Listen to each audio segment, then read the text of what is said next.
wa Parliament wa Nakifuma Kiwanuka Sulaiman Munanupu atalaza omuluka gwa Lugala mu gombola ya Seta Namuganga mu district y'e Mukono nga kwega abalonzi nju ku nju.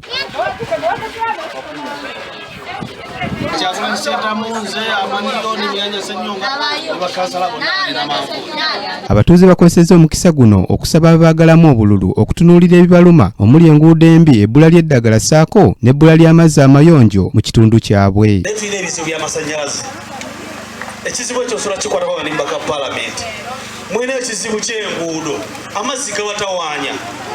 Sawa ne banyabo ebizibu ebinene mukirize ngenda bekwatako nga ntuse mbaka ba Parliament. Kiwanuka Sulaiman asinzidde mu lukuŋŋaana lwakubye n'ategeeza ng'abantu bwe batasobola kukulaakulanira ku nsimbi ezibaweebwa obuweebwa.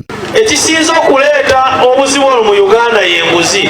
Ne mu Makinde Ssaabagabo mu disitulikiti y'e Wakiso nayo abavuganya ku bifo eby'enjawulo boongedde okunyiitiza kaweefube w'okuyega abantu mu nkola ya nju ku nju.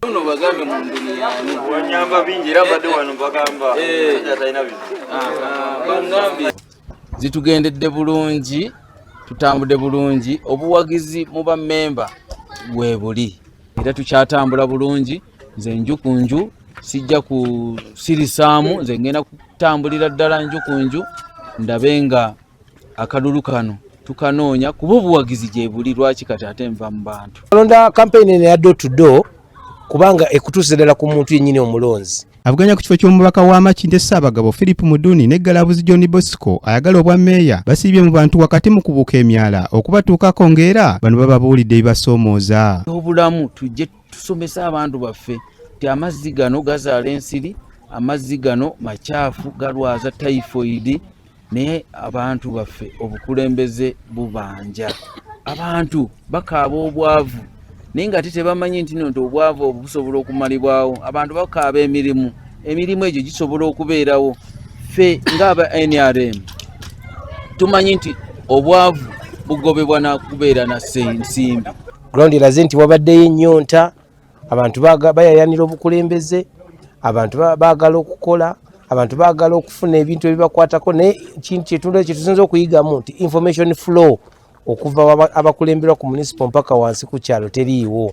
Ebintu bya gavumenti bingi ebikolebwa mu constituency muno naye abantu tebamanyi. Abantu bayayaana, abakyala bayayanira PDM. Mu kikajja e Namasuba ensonga y'amazzi aganjala buli nkuba lwetonya, emyala emikyafu n'ebbula ly'amalwaliro zizibadde ensonga ezibadde ku mimwa. Abantu basula bubi. Waliwo we tutuuse mazima ddala abaana nga basena mu mwala, omwala guddugala bulwadde bwerere. Tubagambe bannange kino kikyamu nnyo. Kwegamba obukulembeze bwaffe buno bwetaaga ate mu by'obulamu tujje tusomesa abantu baffe. Abakyala bayayanira PDM, abavuka bayayanira skilling, abaana abato baagala amasomero buli kimu olaba nti services abantu baziyayanira.